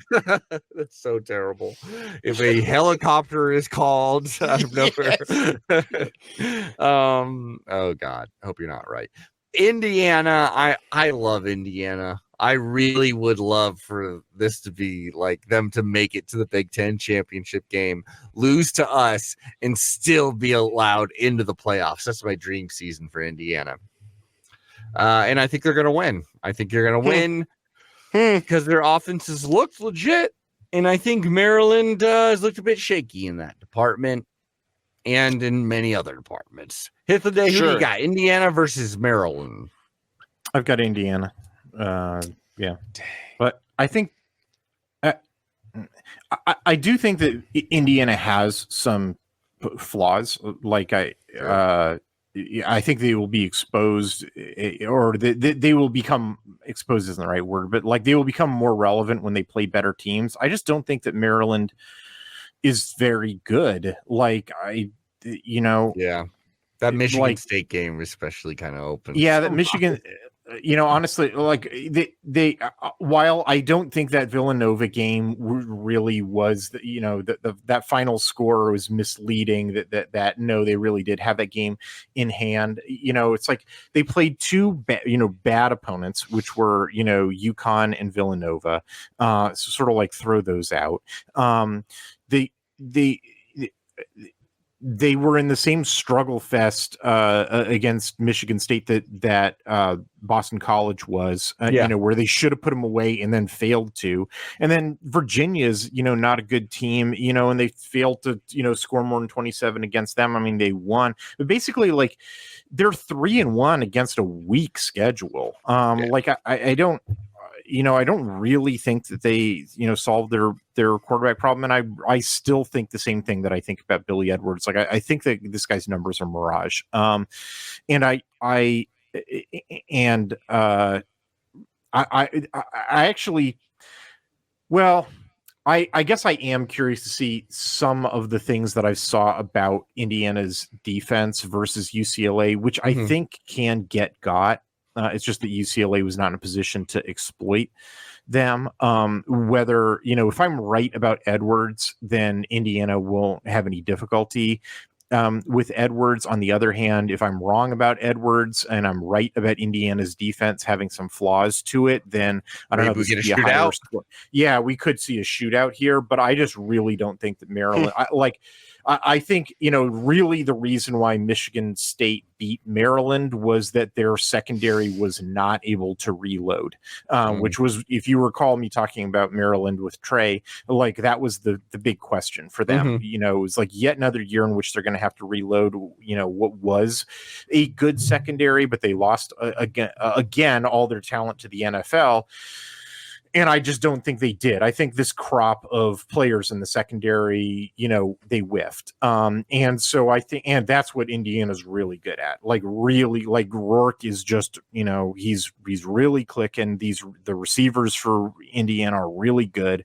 And the staff is really crackerjack at, how to exploit your defensive problems. And I just think that Indiana's their passing game is going to be, it's going to be Stein-esque, that's just going to be, efficient, a bunch of like 15-yard passes. They're going to score on, something like 70% of their drives. And, there's really going to put the squeeze on Maryland. And I don't think Maryland's going to be able to score enough points to keep up, especially because I really don't think that Edwards is the quarterback that his numbers against bad teams suggest that he is. Like, I really think this is where the bubble goes burst. Although I am curious, maybe it doesn't. We'll see what happens. Well, I'll tell you one thing. I think if Indiana loses, I think their fans will be a little bit shell-shocked. Yeah, I gotta say that's the best part about like being in the Big Ten is like, seeing meeting these other teams that I would have never paid attention to Indiana or Illinois, and now I really like them. Purdue versus Nebraska. Now Nebraska coming off that huge loss, well, not huge loss, but another gut-wrenching close loss at home this time to Illinois, an Illinois team that's plucky as hell that we all love. Purdue lost to Oregon State. But maybe they'll win here. They are at home. I can't get over this guy. I think I have to go with Nebraska. By this guy, you mean whatever? Is he Harry the Husker or something? Whatever this mascot is, I think it's just so funny and fun that I'm like this white man who's putting up his finger like. Yeah, I just can't get over it, so I have to stick with it. I'm sorry. Maybe next week, but this week I have to go with Nebraska. The scariest bouncer you've ever seen in a hick club, basically. I'm not going to this club. Like, are you kidding? Look at this dude. I don't think this club is letting me in. This bouncer's letting me in. No, he's really scary. He's smiling. That's the scariest part. Is he's smiling, but you can see the hate in his blue eyes. It's because he's wearing a red hat that you say that. His blue eyes, red hat, and blonde hair. I don't know, man. Pale white skin. Well, and it's also just his skin matches his white shirt. That's how. Yeah. I don't know, man. He scares me. Oh boy. Do you think Nebraska is winning this one, Hitler? Wait, has Purdue spurned you enough? Oh, I'm picking Nebraska. Yes, I am also picking Nebraska. Yeah. No, Purdue's like terror bad. Purdue's like, bad. Okay. Trash fire. I mean, honestly, like I think Nebraska should have beat Illinois, last week. If you look at win expectancy, if you look at you could just watch the way they were moving the ball. Like they were moving the ball so much more effectively until it wasn't. but a lot more than Illinois. They had some bad red zone luck, and it's basically like I do think their defense, like I was ranting about, like I think their defense is probably like needs to take a long look in the mirror because it's probably not as good as they need it to be, and they expected it to be, and I expected it to be, but like they're not gonna have any problems with Purdue, like because Jesus Christ, like Graham Harrell's lost his fool mind, like. Honestly, that Northwestern Purdue game looms large. That's going to be the bottom of the barrel bowl, possibly. We'll see what happens. But so we all got Nebraska because we know ball. That's why. Unless it's a one-score game, in which case, then Purdue's got it. Congratulations. Number 13 USC versus my favorite comment about the Nebraska-Illinois game afterwards was that going back some number of years, that Nebraska is 2-19 in their last 21 one-score games, which seems statistically impossible. and the response to that was, I know. How did they win the 2?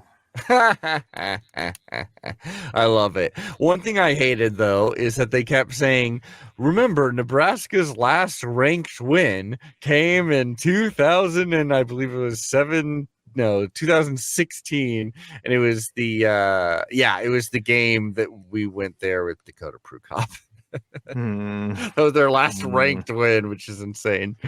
Number 13 USC versus Wisconsin. That is right. USC will be at home in the Coliseum going against Wisconsin. Wisconsin coming off of a bye after losing to Alabama pretty big and losing their starting quarterback for the season, Tyler Van Dyke. Aaron, who do you got here? You think Wisconsin will be able to brush off all that bad energy from through their bye and beat the USC Trojans here? Yes. Really? Yes. Sure? Yes. No. Okay. No. Because I just remembered it's UCLA who is a stinky doo-doo pants. Yeah. USC is like got some comeuppance coming up, I guess, or something. So I'm going USC. Yeah. There you go. Okay. Good logic there. I'm going with USC as well because I just don't think it'd be. It was actually good logic. Yeah, he had forgotten which one was which. Yes, right. And he remembers. Yeah, solid logic. I remember what I've seen Wisconsin do this season, and that will make me believe that USC should be able to. However, I reserve the right to not be shocked whatsoever if Wisconsin just goes in there and just beats them, because that also kind of feels pretty USC. But I bet you people will show up for this game, like USC fans. I actually think there's enough good energy right now that they may have a real home field I was going to advantage. say, the one thing that I have seen footage of are USC fans seemingly this season, and they all seem pretty pumped up until they weren't that last time. But yeah, I mean, they were the ones with tans in Michigan, like you could really see, and they had their shirts off. A lot of them. There was I think the Coliseum will be filled with red. Lots of red. I see what you did there. Do you think the red team will win? Yes. I think USC will win. Yeah. Yeah. If you were to there's just nothing going on. I mean, Wisconsin was a bad team before they lost their quarterback. Although, if there's a scenario in which Wisconsin wins, it's that Fickle and Longo are managing the offense so bad that the backup quarterback turns out to be much better. The double reverse secret probation, the bet against the bad coach, kind of way. But boy, I just don't think that's going to happen. Yeah, probably not. Sorry, Wisconsin fans. We know you're passionate. Michigan State versus number 3 Ohio State. Sure, Michigan State lost in the red bandana game, but any team would lose in the red bandana game to Boston College. Now they're playing against number 3 Ohio State. This would be a huge win for Michigan State and Jonathan Smith, who's trying to, build this program up after just thinking it over this season. Aaron, do you feel like believing in young Aiden Chiles as he attempts to lead the Spartans over the Buckeyes? Wouldn't that be something? Wouldn't that be something? Wouldn't that be something? Do I believe in miracles this week? Do I believe in cold, hard reality? Is the question. I think I'm going to have to pick cold, hard reality and say Ohio State's going to win this game. Yeah, I really don't. Maybe miracles are not real. Yeah, because the miracle would be what would happen here is you would want it to be a shootout, because I do think Ohio State, even if it takes 3 quarters randomly, like everything's just going wrong and there's bad weather and just some random like plays just going off someone's fingertips or something like that, and it takes forever for their offense to wake up, I still think they're going to score a good amount of points.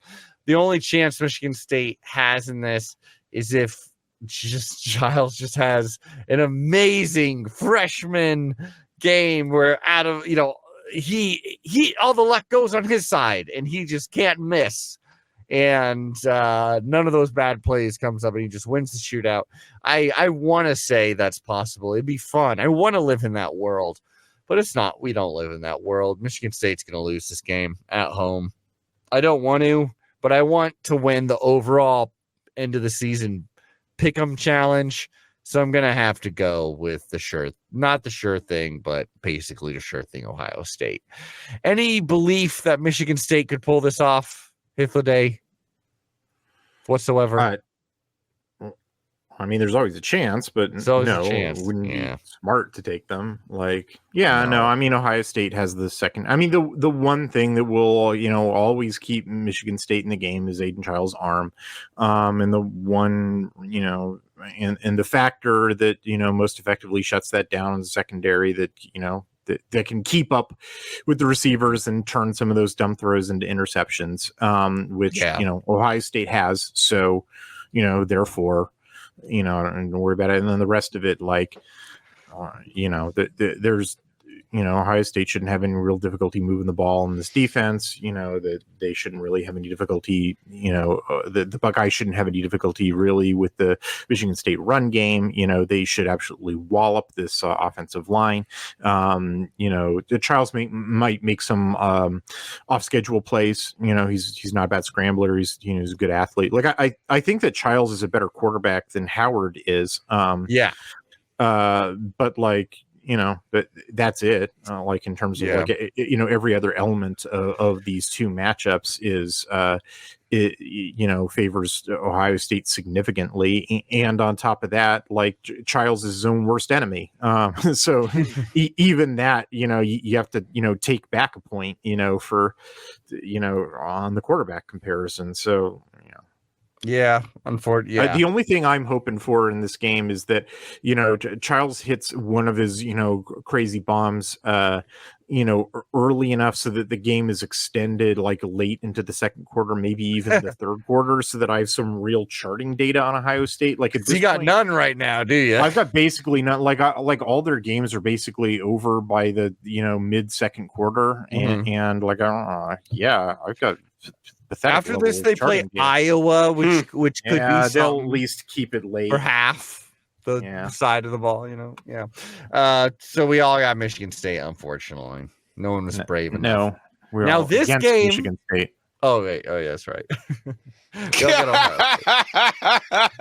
we all got Ohio State. Now this could be a fun game. I hope it's a fun game. It probably won't be. Sure. Wouldn't it be a fun game?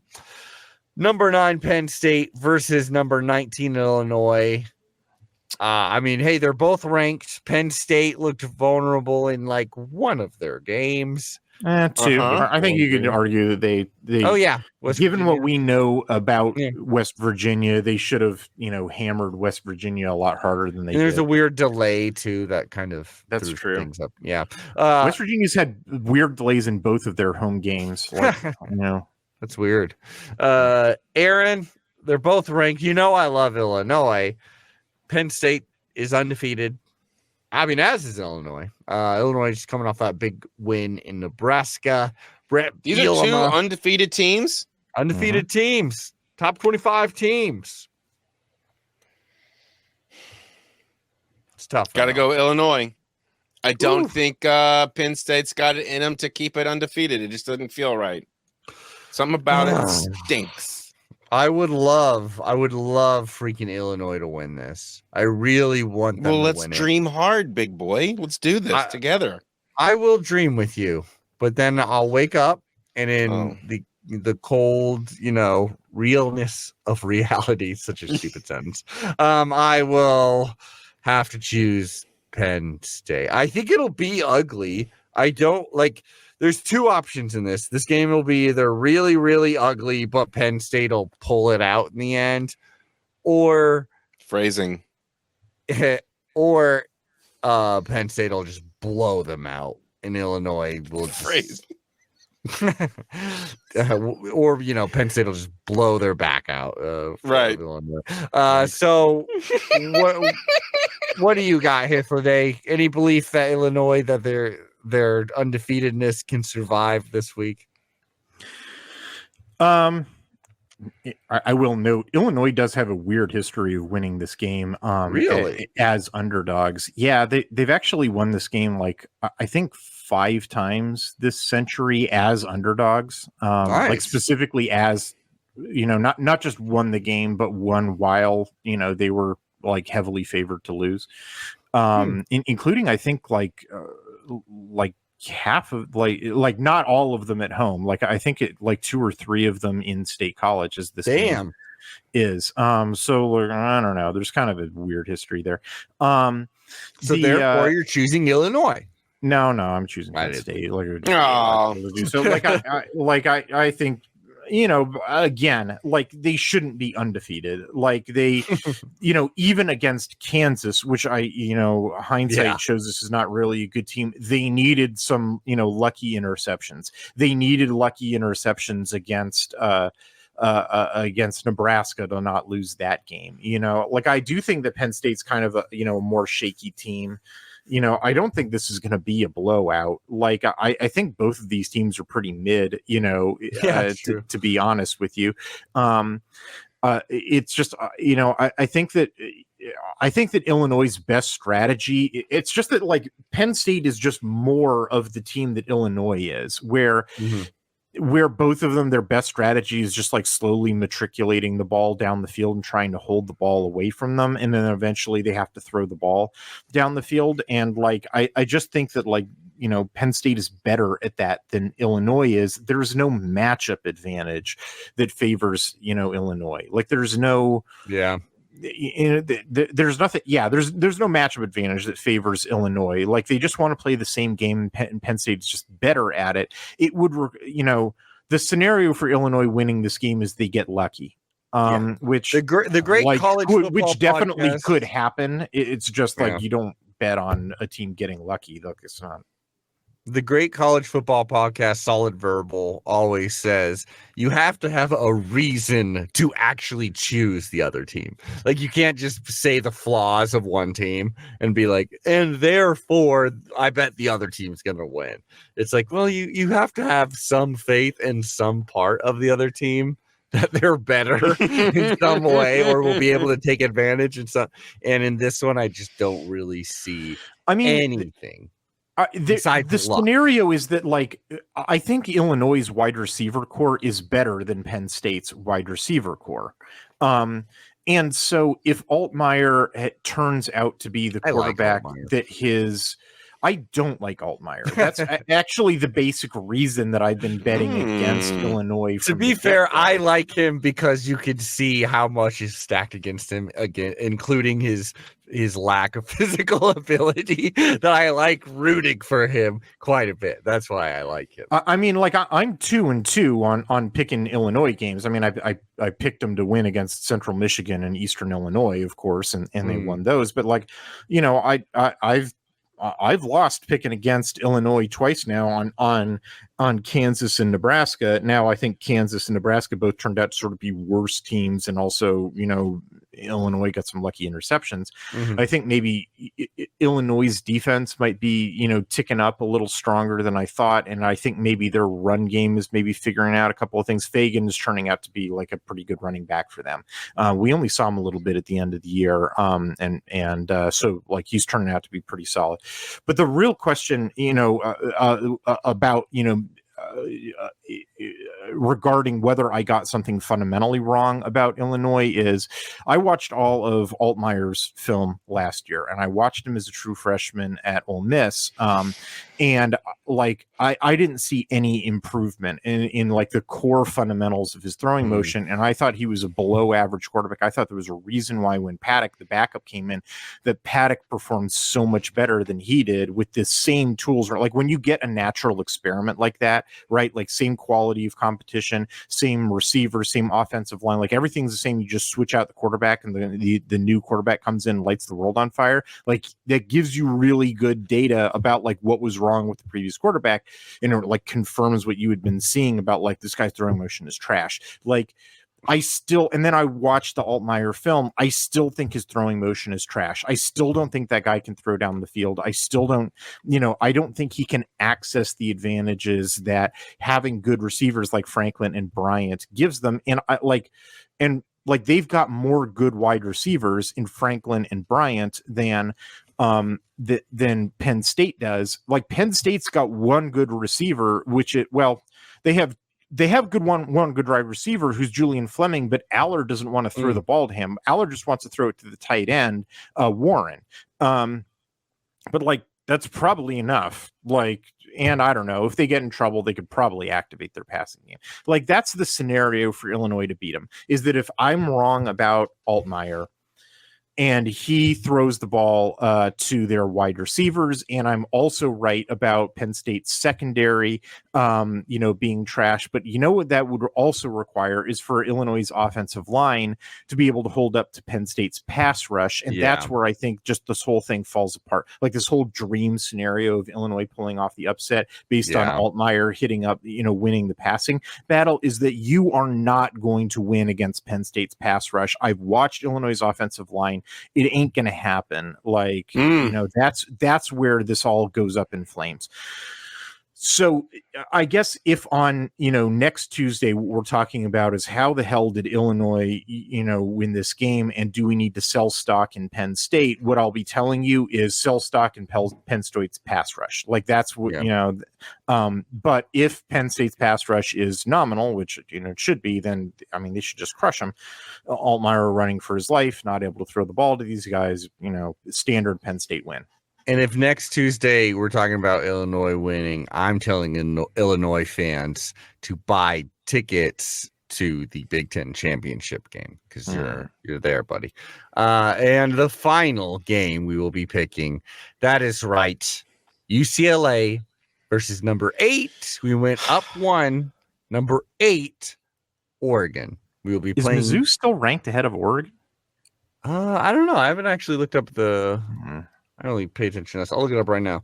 But Aaron, are you going to be a traitor? I know you like to be a contrarian. You're on the podcast, but we're about to see an absolute beatdown. This will be a tragedy for the UCLA Bruins. Oh, thank God.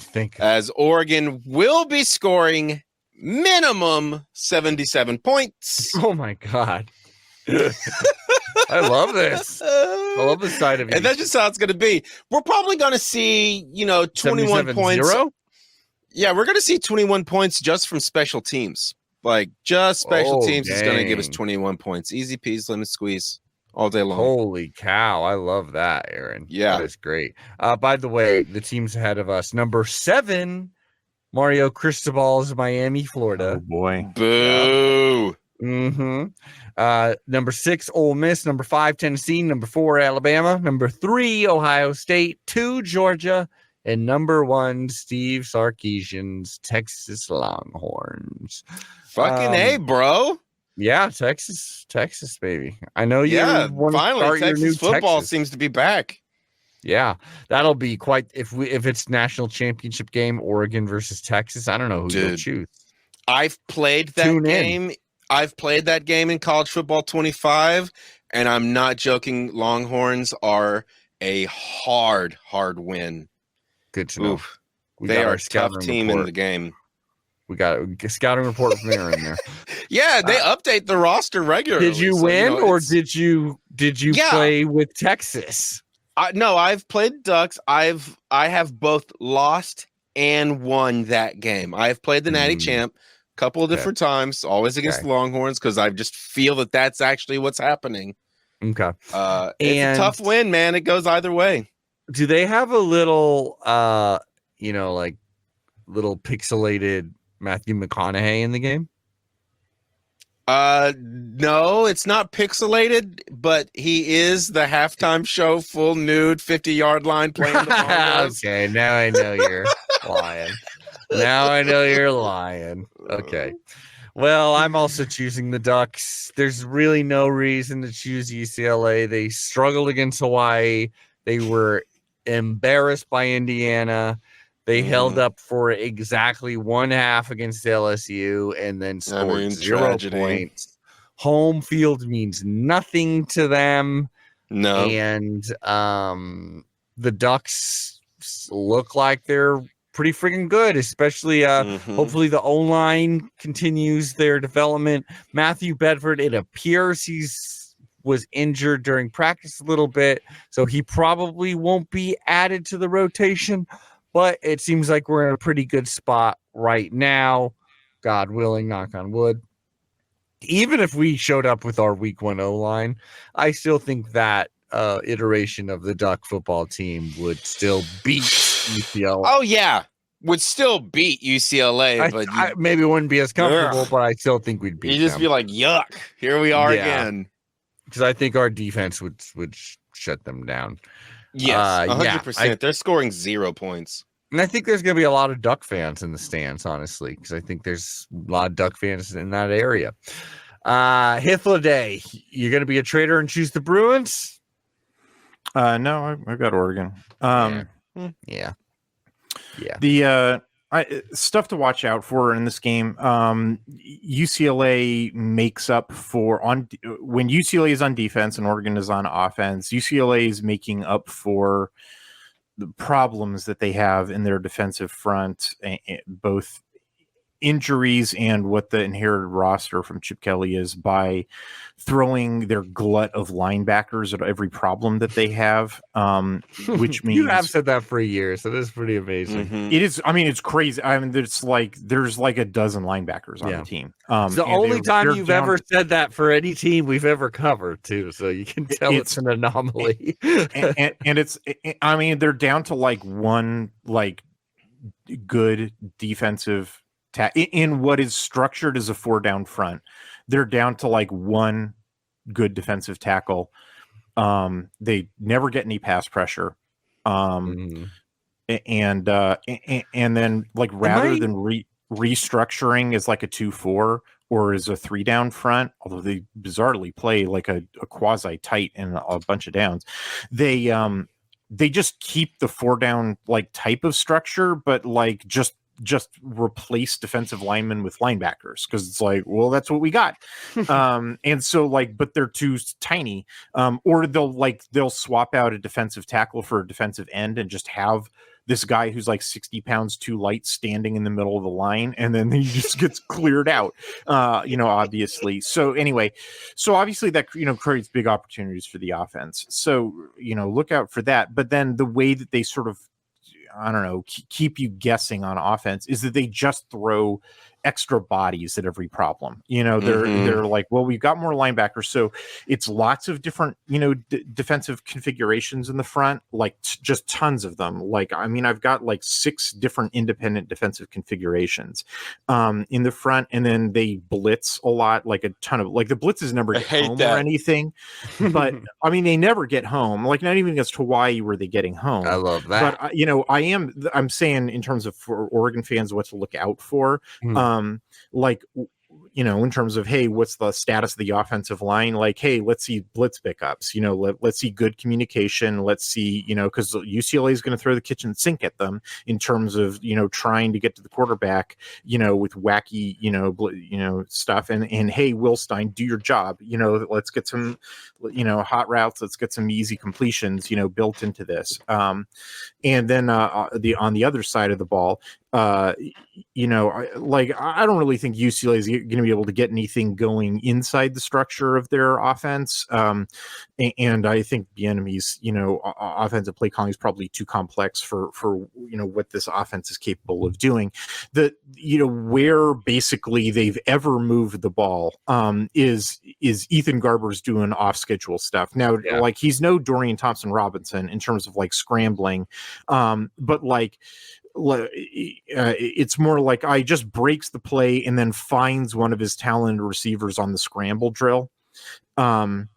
So it's, that, like, Oregon fans will probably be like disappointed at some point in the game where it's like Garber sort of extended the play, run around, and like found somebody downfield.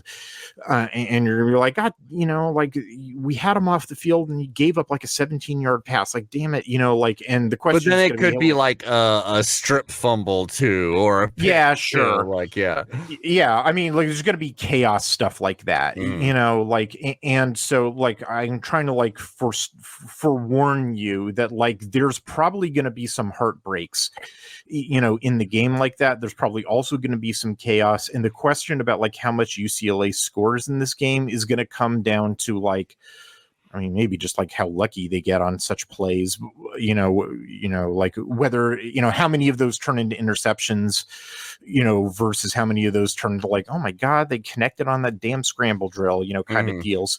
But like, that's what I would be, looking at, like how sticky is Oregon's, defense on broken plays. Like that's, determines whether or not it's like, UCLA scores 3 points versus like, oh man, how do they score 30 points in this game? Kind of deal. God, I hope they don't score 30 goddamn It's going to be like a backdoor cover, kind of deal.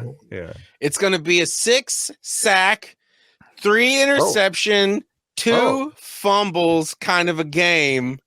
I was going to ask. We're taking them all in for 6. We're taking them all in for 6. This is a 7-0 game all day long. Okay. Oh, dang. Okay, so I was going to at the very end ask for specific predictions, but Aaron's got 6 fumbles from just UCLA. No, 6 sacks. Oh, 6 sacks. 3 interceptions, 2 fumbles, all of them. Solid. And interceptions, fumbles going back for points.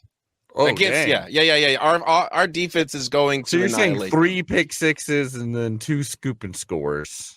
You got it, baby doll. There it is. In the pear tree. I love it.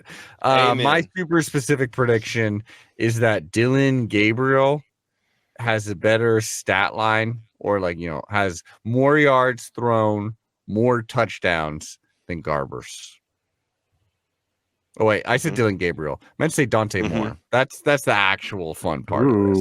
So that our backup, QB, the ex UCLA Bruin, will have a better stat line in garbage time. Like, he'll accumulate more garbage. That's what I mean. That's what I'm hoping for here. The level, and plus, it just seems like kind of a sassy thing Dan Lanning would do. Like, really get our backup in there. Does he start the game? Nah, that would be awesome. No, that'd be a little start the game because they're going to go for the record of Dylan Gabriel most starts. That makes sense. Sure. You need that would be hysterical. That would be hysterical.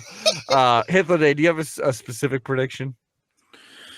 That was a good one. The Dante Moore versus Ethan Garber. I hope it's right. Probably not, but it could be. I think that there will be a screen pass.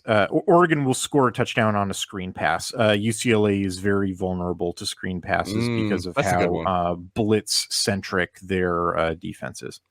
We got one. How many points will they score on a screen pass?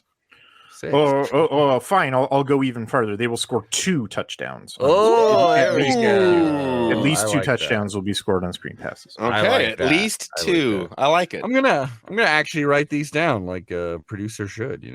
Aaron said 6 sacks, 3 interceptions, 2 fumbles, all points. Back for points. I said Dante Moore, better stat line, and then yeah, we got 2 TDs on screens. I love it.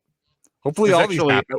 I actually felt LSU, one of the primary ways that they left points on the table, one of the 2 primary ways I already mentioned, which was they, were not able to hit deep balls where the receiver had, dusted the coverage and just didn't connect, which, hey, I think probably you'll see that out of Dylan Gabriel. But the other one was there were a lot of opportunities that they had to throw screens against the blitz that they just failed to do because those weren't just part of the playbook. And I was like, LSU, why don't you have any screens in your playbook? Like UCLA looks very vulnerable to this, and they just didn't. And I was like, LSU's screwing up. LSU fans are going to run Brian Kelly out by putting him in a big bowl of jambalaya or something like that and roll him down a hill or something like that, because he ain't gonna last there.